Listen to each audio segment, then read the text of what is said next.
So this is the second part of the video, जिसके अंदर हम डिस्कस करने वाले इमीडिएट कॉजेस क्या थे इस वॉर के, और साथ ही साथ कंसिक्वेंसेस क्या हुए, उसके बाद ड्रॉबैक क्या हुआ जिस वजह से जो फर्स्ट वॉर ऑफ इंडिपेंडेंस था वो सक्सेसफुल ना हो रखा। उसके बाद हमें जो आज़ादी मिली वो बहुत सालों के बाद मिली। सबसे पहले बात करते हैं इमीडिएट कॉजेस के बारे में। तो कहा जाता है कि इमीडिएट कॉज था क्या, इनफील्ड राइफल। ये एक र्यूमर था या सच्चाई थी अभी तक किसी को पता नहीं चला है, लेकिन कहा जाता है कि this was the immediate cause, और हो सके तो मैक्सिमम चांसेस हैं कि ये क्या था, एक सच्चाई थी, र्यूमर नहीं था। पहले जब जो इनफील्ड राइफल है, इससे पहले हमारे पास जो बंदूक हुआ करती थी उस जमाने में वो क्या थी, ब्राउन बीस। इसके अंदर जैसे मान लो किसी भी बंदूक होती है ना, उसके अंदर हमें गोली भरने रहती है, गोली भरने के साथ साथ उसके अंदर बारूद भी भरनी होती है। तो जब ये ब्राउन बीस था, इसके अंदर पहले गोली डालो, उसके ऊपर बारूद डालो, उसके बाद फिर एक रॉड से कुछ करो, तो बहुत ज़्यादा एक लंबा प्रोसीजर हुआ करता था। इस वजह से जो ब्रिटिश आर्मी है इसने क्या किया, हमारे पैसों से एक राइफल रिलीज़ की जिसका नाम था इनफील्ड राइफल। इसके अंदर इन्होंने क्या बोला कि इन्होंने एक कार्टेज बनाया जिसके ऊपर कुछ पेपर्स, ऊपर में एक पेपर की, मतलब जैसे मान लो ये सिलेंडर टाइप का एक कार्टेज था, इसके अंदर एक गोली हुआ करती थी, ठीक है, उसके ऊपर गन पाउडर हुआ करता था और उसके ऊपर एक पेपर लगा होता था। तो करना क्या था कि जो कार्टेज है उसे पकड़ो, ये पेपर है, जैसे मान लो ये कार्टेज है, ठीक है, सपोज करो ये कार्टेज है, इसके अंदर एक गोली है, ऊपर में गन पाउडर है और ऊपर में पेपर लगा है, ये पूरा का पूरा कार्टेज है। तो करना क्या था, डांट से इस जो पेपर है इसे चबा के निकाल, मतलब चबा नहीं, खींच के निकालो, उसके बाद डायरेक्टली जो गन है उसके अंदर डाल दो, गन पाउडर गोली सब एक साथ जाएंगी, उसके बाद ड्रॉ से फिर कर दो। ये एक ईजी मेथड था। लेकिन र्यूमर या फिर कह लो सच्चाई जो भी था, ये उड़ा कि ये जो कागज़ जो बना है ऊपर में, ये काओ और पिग के फैट से बना था।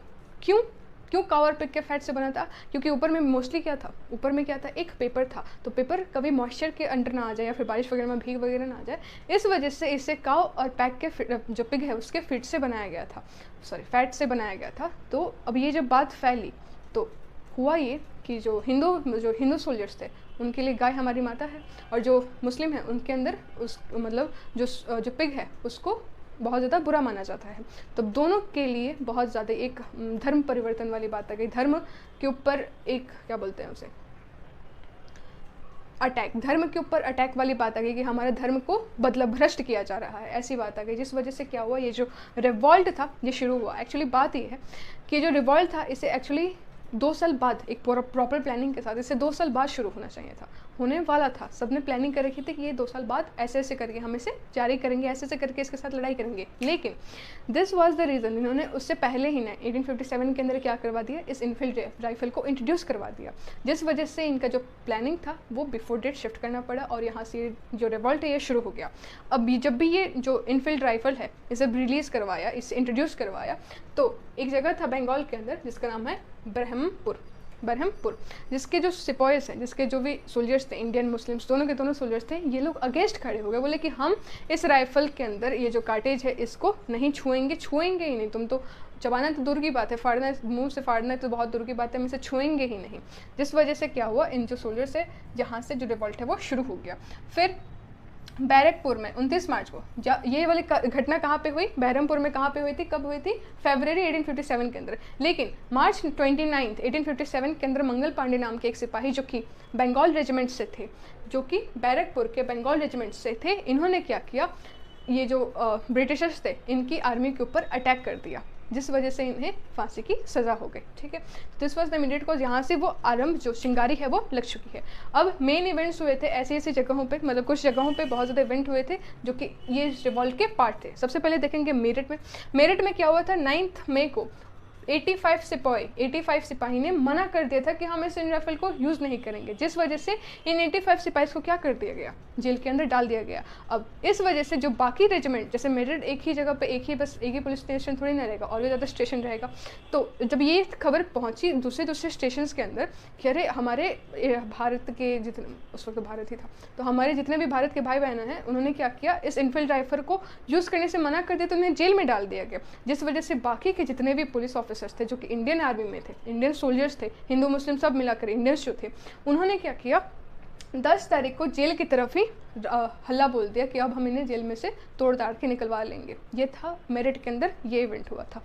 फिर हमारे पास दिल्ली, अब ये जो मेरठ वाले थे ये 10 मई को जेल के पास पहुँचे, फिर जेल के अंदर से अपने सिपाहियों को बाहर निकाला। उसके बाद मेरठ और दिल्ली बहुत ही नज़दीक है, शायद 85 किलोमीटर या फिर 35-55 कुछ किलोमीटर की दूरी पर है।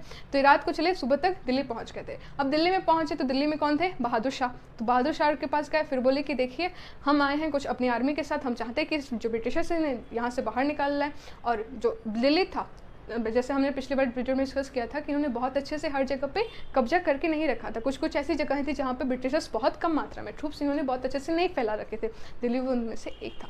तो इन्होंने क्या किया, पूरी आर्मी ले ली, ये जो हमारे सिपाही थे, जो मेरठ वाले थे और दिल्ली वाले, दोनों के दोनों मिल गए। उसके बाद फिर जो बहादुर शाह हैं, इन्होंने बोला कि इन जो मुगल थे उस वक्त तो राज कर ही रहे थे, उस मतलब ब्रिटिशर्स से पहले, तो ये जो सिपाही वगैरह थे मेरठ वगैरह वाले, इन्होंने क्या बोला कि देखो आप कमांड संभालो, हम आपके अंदर काम करते हैं। लेकिन बहादुर शाह उस वक्त, जो बहादुर शाह है उस वक्त बहुत ज़्यादा बूढ़े हो चुके थे, तो इन्होंने बोला कि ठीक है हम संभालेंगे।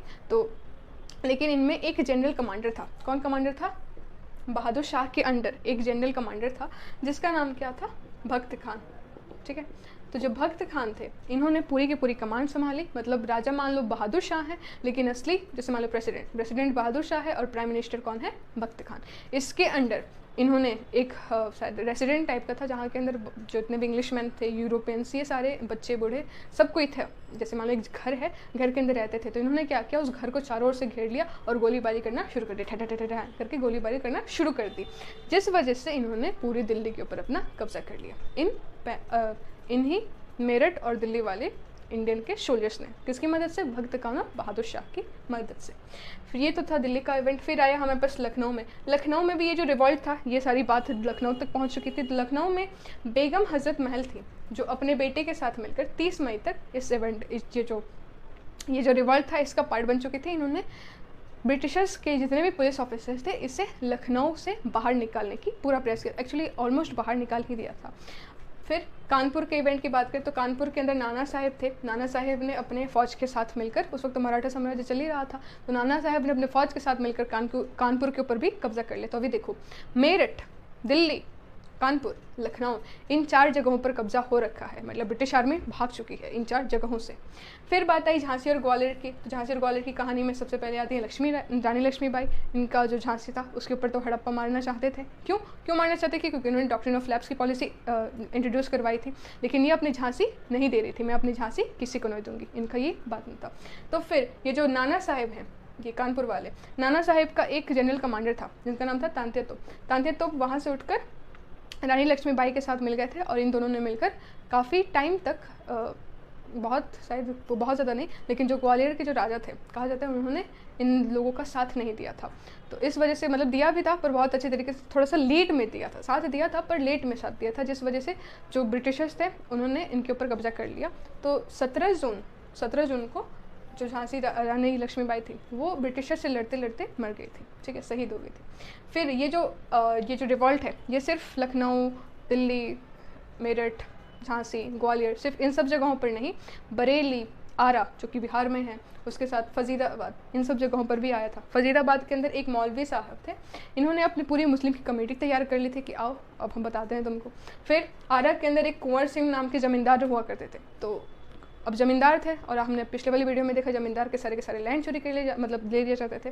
तो इन्होंने क्या बोला कि अब कुछ ना कुछ तो चाहिए ना, बदला है, अंदर के अंदर आग लगी है कि ब्रिटिशर से कैसे ना कैसे बदला लेना है। तो एक रे ऑफ होप दिखा कि दिस इज़ द वे जिससे आप बदला ले सकते हो। तो ये साथ में खड़े हो गए। तो आरा में भी रिवॉल्ट हुआ, फिरोज़ाबाद में भी हुआ। फिरोज़ाबाद में किसने किया? एक मौलवी साहब ने किया। और आरा में जमींदार थे जिनका नाम था कुंवर सिंह, तो ये भी अगेंस्ट में खड़े हो गए।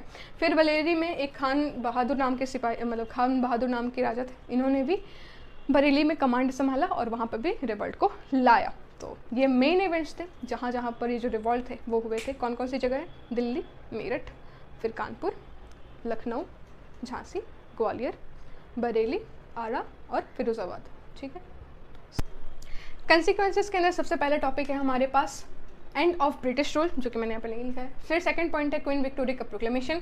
फिर थर्ड पॉइंट है हमारे पास मुगल और पेशवा का एंड हो गया। मुगल और पेशवा की जो साम्राज्य था, एम्पायर था, उसका वो ख़त्म हो गया। फिर रेशियल बिटरनेस बढ़ने लगी। डॉक्ट्रिन ऑफ लैव जैसे पॉलिसीज़ है उसको इंट्रोड्यूस करवाया गया। वॉर के अंदर क्या क्या हुआ, यूरोपियन ट्रूप्स बढ़ा दिए गए, एक्सपोर्ट और एक्सपोर्टिंग किस हद से बढ़ी, फिर नेशनलिज्म का ग्रोथ हुआ और हिंदू मुस्लिम के अंदर बहुत ज़्यादा गैप आने लगे। इन सब चीज़ों को हम डिस्कस करेंगे डिटेल के अंदर।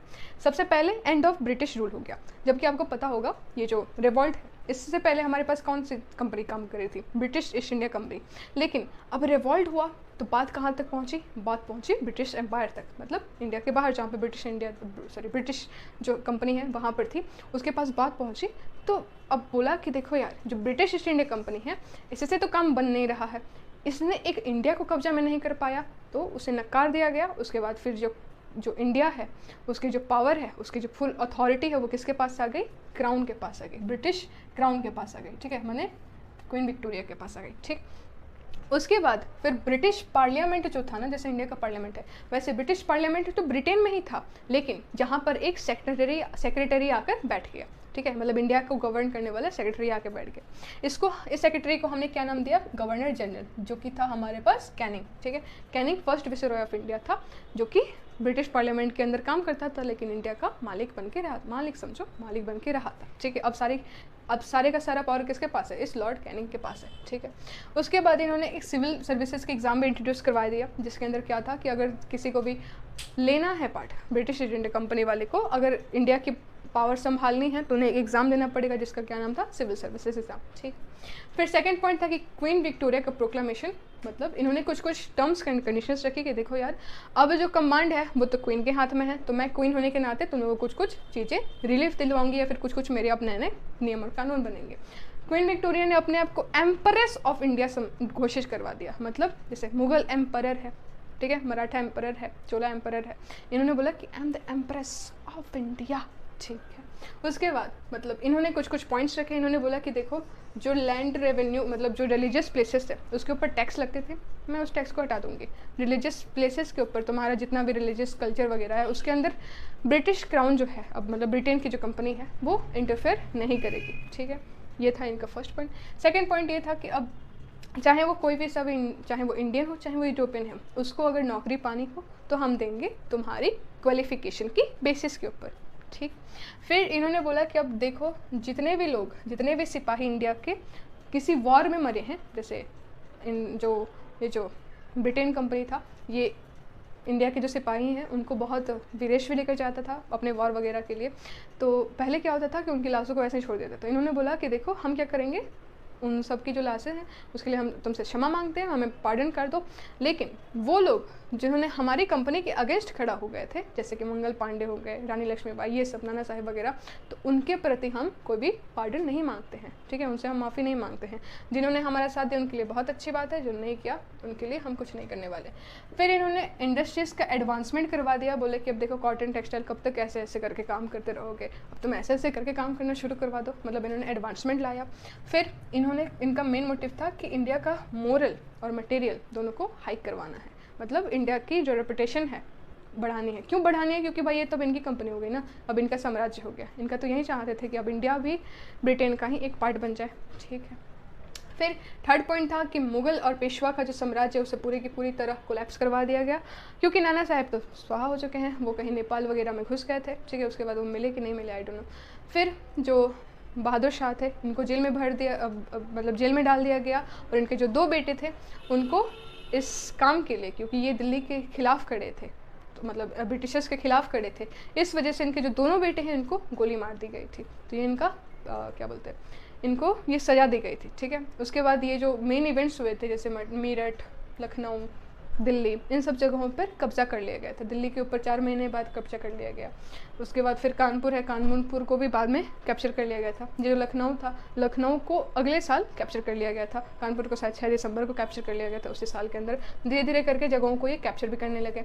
अब हम लोग क्या बात करते हैं कंसिक्वेंसेस के बारे में, मतलब क्या क्या वो रीजंस थे जिस वजह से ये सारी चीज़ें हुई थी, मतलब रीजंस नहीं, क्या क्या वो सिचुएशन आई ये रिवॉल्ट होने के बाद, जिस वजह से मतलब होना चाहिए ना कि कंसिक्वेंसेस क्या हुआ, मतलब रिवॉल्ट हो गया इसके बाद क्या हुआ उसके बारे में बात कर रहे थे। तो मुगल और पेशवा का जो एम्पायर है वो स्वाहा हो गया। फिर रेशियल बिटरनेस बढ़ गया, मतलब एक तो पहले वो इंडियन को समझते नहीं थे कि भाई इंडिया कुछ है ही नहीं, वो सप्रेस करने के लिए हैं। अब ये जो रिवॉल्ट खड़ा हुआ इनके अगेंस्ट खड़े हुए, तब तो इनको और भी थू करने लगे, बोले कि ये इंडियंस के ऊपर तो विश्वास करने लायक हैं ही नहीं, अब किसी के ऊपर भी विश्वास नहीं किया जा सकता। अब उनसे हमेशा वो मतलब इंडियन आता था किसी ब्रिटिशर के सामने तो उसकी बहुत भयंकर तरीके से इल ट्रीटमेंट किया जाता था। ठीक, फिर इन्होंने जो क्वीन है इन्होंने बोला कि अब हम डॉक्ट्रिन ऑफ लैप्स को हटा देंगे। ठीक है, अब हटा कर भी क्या फ़ायदा, कोई राजा तो बच्चा है नहीं जिसके अंदर, मतलब राजा थे कुछ राजा अभी भी बाकी थे जिसके बारे में बात करेंगे, लेकिन फिर भी इन्होंने डॉक्ट्रिन ऑफ लैप्स को हटा लिया। फिर इन्होंने बोला कि अब हम किसी भी किंगडम को एनेक्स नहीं करेंगे, उसको हथियाएंगे नहीं, जो है सो है, तुम्हें हमारे अंडर ही काम करना है। ठीक है, हम उसको अपने अंडर नहीं लेंगे। इन्होंने डिवाइड एंड रूल की पॉलिसी को इंट्रोड्यूस करवा दिया, मतलब फुट डालो राज करो, इसके कान में कुछ और बोलो, उसके कान में कुछ और बोलो, जिस वजह से क्या होगा, दोनों एक दूसरे के साथ लड़ाई करना शुरू हो जाएंगे। ये इनकी प्रॉपर्टी थी। ये सारी प्रॉपर्टीज़ क्यों इंट्रोड्यूस करवा दी, रेशियल डिस्क्रिमिनेशन क्यों हुआ, हिंदू और मुस्लिम के बीच में गैप क्यों आया, इन सब के पीछे ये ड्रॉबैक्स है, आपको थोड़ी देर में पता चलेंगे। ठीक, फिर इन्होंने वॉर के अंदर नेपाल, जैसे नेपाल और म्यांमार में वॉर हो रहा है, उसके अंदर भी इंडियन सोल्जर्स को ले जाना शुरू करवा दिया। ठीक है, आप जा ही सकते हो, तुम लोग कहीं भी जाओ। फिर इन्होंने रिलीजियस चेंजेस भी करवाए, मतलब जैसे मान लो कोई भी धर्म है, कोई भी पर्सन है और वो मान लो हिंदू है तो तिलक लगाएगा, या फिर पंजाबी है तो टर्बन पहनेगा, मुस्लिम है तो टोपी पहनेगा, दाढ़ी रखेगा। पंजाबी मुस्लिम ये सब दाढ़ी वगैरह रखते हैं, हिंदू भी रखते हैं। तो ये जो अपनी जो कंपनी इन्होंने तैयार की थी इसके अंदर बोला कि तुम तिलक नहीं कर सकते, तुम टर्बन नहीं पहन सकते, तुम दाढ़ी नहीं रख सकते, और तुम ना ही तो ये टोपी पहन सकते हो, तुम कुछ भी नहीं कर सकते हो। ये सब मतलब रिलीजियस के अंदर इनके चेंजेस आने शुरू करवा दिए। ठीक है, मतलब अगर तुम फौजी हो ब्रिटिश इंडिया कंपनी के अंदर या फिर ब्रिटिश क्राउन के अंदर, तुम इन सब चीज़ों के अंदर इन सब चीज़ों को नहीं लेकर घूमोगे। ठीक, फिर इन्होंने क्या किया, इन जो यूरोपियन ट्रूप्स है इनकी मात्रा बढ़वा दी। क्यों बढ़वा दी, क्योंकि आपने देखा कि हमने इमीडिएट कॉजेज़ के अंदर, जो कॉजेज़ थे पिछले वाले वीडियो के अंदर, उसके अंदर हमने पढ़ा था कि इंडियन आर्मी की मात्रा ज़्यादा थी, जिस वजह से ये अब अपना हथियार लेकर खड़े हो गए थे जो ब्रिटिशर्स हैं उनके सामने। इस वजह से इन्होंने क्या किया, अब दूसरी बार ये नहीं चाहते ना कि वही चीज़ हो, तो इस वजह से इन्होंने रेशियो ही बढ़ा दिया। अब अगर इंडियंस 2.5 के रेशियो पे चलने लगे, इंडियन 2 के रेशियो पे रहेंगे, और जो यूरोपियंस है वो यूरोपियन आर्मी कितने के रेशियो पे, 5 के रेशियो पे रहेगी, क्योंकि दूसरी बार वही रिस्क नहीं लेना चाहते थे। इन्होंने डिस्क्रिमिनेशन बहुत बढ़ाने लगे। अब पहले तो भाई बस इंडियंस के नाम पे डिस्क्रिमिनेशन था, अब तो उनकी कास्ट, क्रीड, रिलीजन, इन सब के बेसिस पे भी ये लोगों ने क्या करवा दिया, डिस्क्रिमिनेशन करना शुरू करवा दिया, कलर, इन सब के बेसिस पे भी। फिर इन्होंने एक्सपोर्टिंग करवाना शुरू कर दिया बहुत ज़्यादा मात्रा में रॉ मटेरियल्स की। वो तो पहले से भी करते थे ना, अभी भी वही करते हैं, एक्सपोर्टिंग बहुत करवा दिया, बहुत ज़्यादा, बाहर निकालो बाहर निकालो बाहर निकालो बाहर निकालो। और जो पैसा आता था उससे सैलरीज किसकी चलती थी, इन्हीं के अलाउमेंट, मतलब इन्हीं के जो गवर्नमेंट ऑफिशियल्स है उन्हीं सबकी सैलरी चलती थी। फिर एक इंडिगो पीजेंट रिवॉल्ट हुआ था 1866 के अंदर और 1868 के तक चला था, जिसके अंदर क्या था, जो इंडिगो पीजेंट थे जिनके साथ बहुत ज़्यादा इनह्यूमन ट्रीटमेंट हुआ करता था, इन्होंने इन सब की जो ब्रिटिश क्राउन है इसके अगेंस्ट खड़े हो गए थे। जाहिर सी बात है उनके साथ बहुत ज़्यादा बुरा बर्ताव हो रहा है, उनको कोई और खेती करने नहीं दी जा रही है, तो इस वजह से इन्होंने एक रिवॉल्ट शुरू करवा दिया था। ठीक है, इनका जो इंडिया था, इनका हेनरी कार्ट एकदम ख़त्म, इनका जो स्पिनिंग करते थे या फिर इनका जो वीविंग मेथड था उन सबको स्वाहा करवा दिया। क्यों, क्योंकि वो नए इंडस्ट्रीज़ को एडवांस करवाए जा रहे थे। अब जहाँ पे काम हाथ से हो रहा है उसको रिप्लेस करवा के मशीनें लगवा दी, तो इस वजह से क्या हुआ, जो हैंडीक्राफ्ट वगैरह था उन सबको ख़त्म होना पड़ा, उनका वो सब क्या हो गया, कोलैप्स हो गए, ख़त्म होने कोलैप्स हो गए। ठीक है, फिर लेकिन मोस्ट इम्पॉर्टेंट थिंग ये था कि इस वजह से ये जो रिवॉल्ट हुआ, इस वजह से नेशनलिज्म की भावना जरूर जग गई थी, चाहे वो रानी लक्ष्मीबाई की कुर्बानी हो, चाहे वो मंगल पांडे की कुर्बानी हो, या फिर नाना साहब की कुर्बानी हो। इन सब कुर्बानियों को देखते हुए बहुत ज़्यादा अंदर से लोगों को नेशनलिज्म की भावना शुरू हो गई थी। मतलब लोगों को कहीं ना कहीं तो यकीन हो गया था कि ब्रिटिशर्स को भी अगर चाहें, अगर हम सब एकजुट हो जाएं तो हम क्या कर सकते हैं, इन ब्रिटिशर्स को इंडिया से बाहर निकाल सकते हैं। ये भावना इनके अंदर आ गई थी। ठीक है, फिर इन्होंने हिंदू और मुस्लिम इन दोनों के बीच में पूरे डालो राज तो शुरू करवाया ही था, साथ ही साथ बहुत ज़्यादा गैप लानी थी। मतलब अब कुछ किसी के साथ बहुत ज़्यादा ट्रीटमेंट अच्छा करवा देते थे जिस वजह से दूसरा वाला नाराज़ हो जाता था, और फिर दूसरे के साथ बहुत ज़्यादा इल ट्रीटमेंट करवा देते थे जिस वजह से पहला वाला बहुत ज़्यादा खुश हो जाता है कि देखो ये उसका वो धर्म है, इस वजह से ऐसे करवाया जा रहा है। ये सारी प्रॉपर्टी इन लोगों ने अपनाई, जिस वजह से क्या हुआ, क्यों, देखो ये सारी प्रॉपर्टी इन्होंने क्यों की, क्योंकि ये नहीं चाहते थे कि अगली बार भी ये टुगेदर हो जाए, एक साथ मत हो जाए। क्योंकि अगर तुम्हें दो लोगों को अलग करवाना है तो इसके कान में कुछ और बोलो, उसके कान में कुछ और बोलो, दोनों एक दूसरे से भड़क जाएंगे, फिर लड़ने लगेंगे, फिर एक दूसरे के साथ नहीं आएंगे, फिर तुम्हें हरा नहीं पाएंगे। ये इनकी प्रॉपर्टी थी, ये इनका मोटिव था, ठीक है। फिर अब देखते हैं ड्रॉबैक्स क्या हुए। ड्रॉबैक ये हुआ कि इनके पास कोई भी एक यूनिफाइड आइडियोलॉजी नहीं थी। यूनिफाइड आइडियोलॉजी मतलब इनका कोई एक ओनली वन गोल नहीं था। कोई किसी और डायरेक्शन में भागे जा रहा है, कोई किसी और डायरेक्शन में जा रहा है, कोई किसी और डायरेक्शन में जा रहा है। सबकी अपनी अपनी आइडियोलॉजी है। कोई चाहता है कि हमारा धर्म अच्छा हो जाए, कोई चाहता है कि लैंड के ऊपर टैक्स कम हो जाए, कोई चाहता है कि ये जो ब्रिटिशर्स है वो कहीं और इस देश से ही भाग जाए। सबका एक ही मोटिव नहीं था, सबका कुछ अलग अलग धर्म, मतलब सबका अलग अलग एक आइडियोलॉजी था, जिस वजह से यूनिफिकेशन नहीं हो पाया, यूनाइटेड नहीं हो पाए, ठीक। फिर सेकंड ये था कि अनकोऑर्डिनेटेड एंड पोअरली ऑर्गेनाइज था। जाहिर सी बात है क्योंकि सारा प्रोग्राम कब शुरू होने वाला था, आज से 2 साल बाद, लेकिन इस वजह से, इस इमीडिएट कॉज की वजह से इस प्रोग्राम को पहले शुरू करवाना पड़ा, जिस वजह से कोई एक अच्छा प्रॉपर ट्रीटमेंट नहीं हो पाया, प्रॉपरली ऑर्गेनाइज नहीं था, क्योंकि इस स्टेप के बाद उस स्टेप पे जाना है, उस स्टेप के पास उस स्टेप पे जाना है, उस स्टेप के पास उस स्टेप पे जाना है। एक स्टेप बाय स्टेप जब चीज़ें होती हैं तब वो चांसेस रहते हैं कि वो सक्सेसफुल होंगी। लेकिन कभी तुम एक सीढ़ी चल रहे हो, फिर अगर 4वीं सीढ़ी चलना चाहते हो तो तुम जाहिर सी बात है तुम गिरोगे, राइट। ये था सेकंड पॉइंट। फिर था कि पूरे इंडिया का पार्टिसिपेशन ही नहीं रहा। इंडिया का सिर्फ और सिर्फ 1/4 ऑफ द पोर्शन इस रिवॉल्ट के अंदर पार्टिसिपेट किया था। मैक्सिमम रूलर्स ऐसे थे जिनको फ़र्क ही नहीं पड़ा कि हैं तुम जाओ, तुमको जो करना है करो। उनको लगता था कि जो इंडियंस हैं, जो ब्रिटिशर्स से बहुत ज़्यादा अच्छे हैं, किसी जो एजुकेटेड पर्सन थे इंडियंस के, उनको लगता था कि देखो यार वो मॉडर्न जो टेक्नोलॉजीज है उसको इंट्रोड्यूस करवा रहे हैं, वो टेलीग्राफ बनवा रहे हैं, वो रेलवेज बनवा रहे हैं, वो इंग्लिश सिखा रहे हैं, तो अच्छी बात है ना, उनको करने दो। इस वजह से हो सकता है जो इंडिया है उसके अंदर भी मॉडर्नाइजेशन आ सके। इस वजह से क्या हुआ, इंडिया के अंदर पूरा का पूरा ऑल ओवर इंडिया का पार्टिसिपेशन नहीं था। सिर्फ और सिर्फ 1/4 ऑफ द इंडिया ने पार्टिसिपेट किया था इस रिवॉल्ट ऑफ 1857 के अंदर। फिर देखो ये सारी बवाल कहाँ से शुरू हुई थी, इस आर्म से लेकर। तो जाहिर सी बात है उनको तो कुछ फ़र्क पड़ने ले रहा है, उनको लिए गाय और जो पिग है वो दोनों एक ही बराबर है। तो उन्होंने इनफील्ड राइफल से वार किया और ये ऐसे कर करके वार करते रहे।